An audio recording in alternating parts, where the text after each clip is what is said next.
Hi. So in today's video, I'll be telling you about the perception that regards smell and a little bit about the processes on your mental screen later on. So that's yet another section from my book, Piglet. And if that's something for you, stay tuned and off we go. So we start with a cat who didn't pee anywhere in the room, but when you enter the room, you smell as if the cat's urine. Or you are in the room and all of a sudden you smell the urine and you know that you don't live with the cat because the cat lives in the kitchen and in a different room. Yeah. Mm. What else did I want to tell you? That you can smell, for example, dinner when you never smelled any food with two pairs of closed doors. So it never happened before, but when I started to fast, then all of a sudden it happened several times that I could smell dinner from the kitchen. So I believe it was done so that I would break the fast. And when it comes to armpits, it happened that I would take a shower and I would still feel like, okay, my armpits are actually still smelly, and that was a little bit impossible. Or before going to a Jewish festival, actually, I would be sweating a lot and I felt that I stunk. But here's the thing, that actually I was still doing the same thing. I was sitting in one place most of the time and I was writing a book. So you can't be sweating out of nowhere when you had already, 6 months behind you of doing the same thing, and you knew how your body was responding to the activity of writing, right?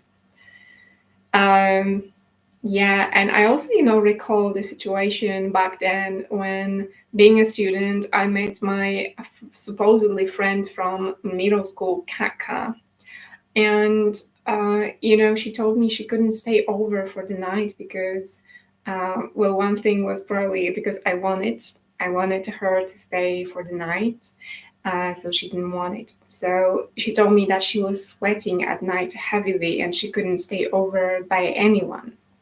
And sometime later, I experienced the same thing, and luckily, not longer for a month, but yeah, it happened to me too.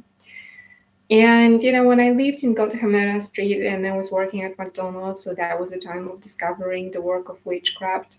Um, my flatmate used to not enter the toilet, and when she left, I could smell, something.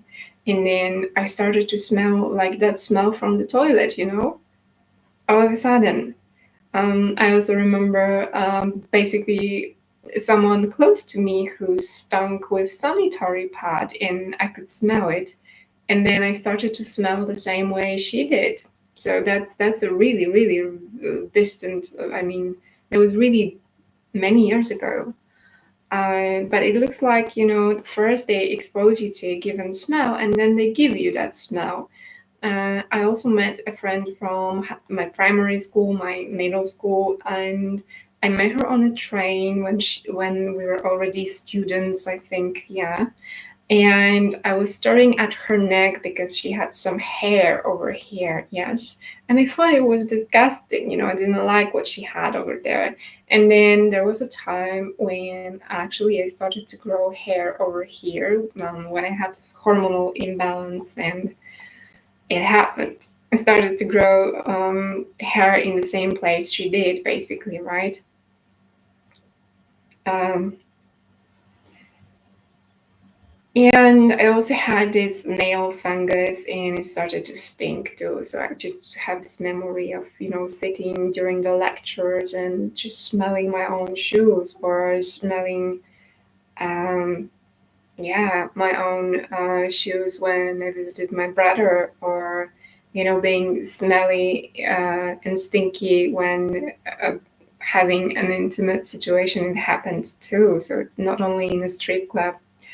Yeah, they can also influence, but I believe for now, looking at it all with the perspective of time and looking at all those memories, I just think that this is the effect of covert hypnosis on your perception.